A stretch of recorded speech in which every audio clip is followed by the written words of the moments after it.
Ilang pang senador at kongresista ang dinawit sa pork barrel scam ng whistleblower na si Merlina Suñas. Puna ng Sandigan Bayan, bakit kapag hindi miyembro ng Liberal Party tila matalas ang memorya ni Suñas? Saksi si Bernadette Reyes. Sa muling pagsalang ni Merlina Suñas para sa bill hearing ni Janet Lim Napoles sa Sandigan Bayan, nagbanggit siya ng pangalan ng ilang mambabatas na umano'y nakinabang sa PDAF na dumaan sa mga NGOs ni Napoles.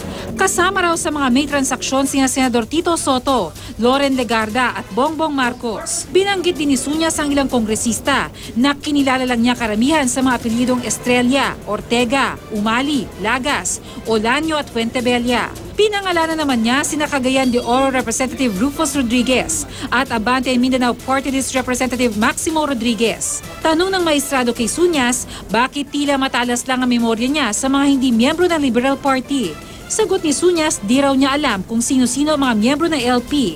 Kaya nagbanggit ng mga pangalan ng isang maestrado. Doon kinumpirma ni Suñas na minsan na rin nakipagtransaksyon sa GLN Corporation ang mag-amang Rufy at Rodolfo Biazon. Tanong ng maestrado bakit hindi niya binanggit sa kanyang affidavit ang mga naturang pangalan. Paliwanag ni Suñas, taong 2007 hanggang 2009 lang daw kasi ang inimbestigahan noon ng NBI kung saan lumutang mga pangalan ni Senador Juan Ponce Enrile, Bong Revilla at Jingo Estrada. Mabilis naman binakbakan na abogado ni Napoles ang kredibilidad ng isa sa mga testigo sa 10 billion pork barrel fund scam. We cannot rely on this particular witness. Tignan mo ang kaso ng prosecution, aside from yung verbal na sinasabi nila, wala na silang dokumento. Di ba? They don't have documents to show now the accused JLN is connected really with the NGOs. If they want us to believe them, we really need to show na believable sila.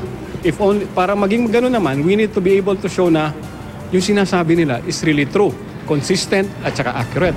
Di na nakuna ng pahayag si Suñas o abogado niya. Pero dati na niyang hiniling sa korte kung maaari niyang baguhin ang nilalaman ng kanyang mga affidavit na di umano nagtutugma ang mga detalye hinggil sa mga kickback na nakukuha ng mga senador at congressman mula kay Napoles. Ayon kay Suñas, 12 taon na siya nagtatrabaho kay Napoles bilang liaison o tagapag-ugnay sa mga lokal na pamahalaan at mga ahensya ng gobyerno. Sinusubukan naming kunin ang pahayag ng mga mambabatas na nabanggit ni Suñas sa pagdinig. Giit ni Soto, hindi niya kilala si Suñas. Mariin na ring tinanggi noon ni Legarda at Marcos ang pagkakadawit sa pork barrel scam. Ako si Bernadette Reyes, ang inyong saksi.